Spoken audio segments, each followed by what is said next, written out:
Joining me now is New York Times bestselling journalist and senior editor at the Post Millennial, Andy Ngo. Andy, thank you so much for joining me. Can you discuss Charlie's legacy, how he brought the younger generations into the conservative movement? And I mean, my son's 13, so he's not even Gen X. I don't even know what gen he is, but this is how far and how deep Charlie's impact went.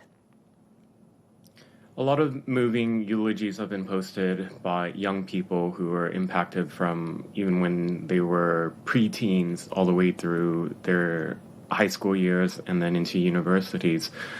I met Charlie back in 2019, several weeks after I was pretty badly beaten by Antifa and had suffered from a brain hemorrhage. And he invited me to a TPUSA conference in DC. And at that point, I had never done any public speaking. And he said, "You don't have to speak. We just want to give you honor and recognition for your work."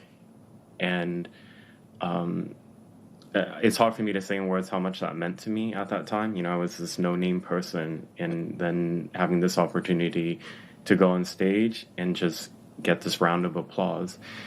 And that was my memory of the TPUSA crowd and audience, of the enthusiasm from the young people there. Some of them were really young, maybe like 12, 13 years old even. And that was 2019. Back in 2022, I was invited to speak at a America Fest conference. And many of your viewers and listeners may have gone to some of these events. They're really big, really busy. There are very big names there. Organizers, of course, are crazy running around making sure everything is running properly. Charlie, no exception. I went backstage at one point.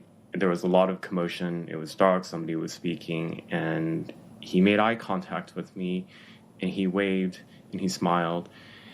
And that was my last memory with him. And it was a gesture that reminded me how, even though he's a big name, he was still a very grounded and kind man. And I'm really thankful for those two brief experiences in my life getting to meet Mr. Kirk. Yeah, he was so grounded and he was so exuberant. He loved life. He was passionate. He had a mission. He had purpose.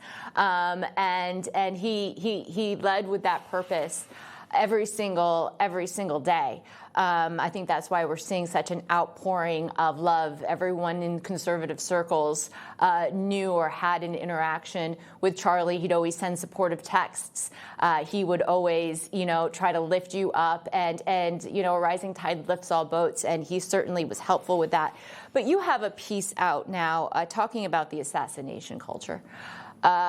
This is disturbing. Charlie was doing everything the right way. He was going to college campuses. He was engaging in debate. He was trying to win hearts and minds through his words and through his persuasion.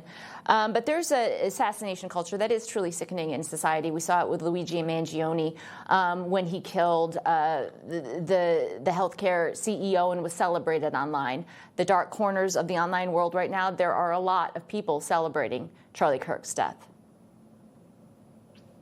There are a lot, and it made me feel very sick to document that and to post it. But I think it's very important that people don't forget the evils that Mr. Kirk spent his life fighting against, and then ultimately giving up his life for fighting for a cause against that. I wrote a piece outlining how, for some of us who are in the public space, we unfortunately deal with a lot of threats of violence and death threats. And it's not a subject that even amongst one another we really discuss because it's uncomfortable. And those of us who have the resources or the means will get security. But every day we know that when we're going out to do one of those events, or in my case, doing some of the reporting on the ground, you just hope that one of those threats is not successfully acted upon.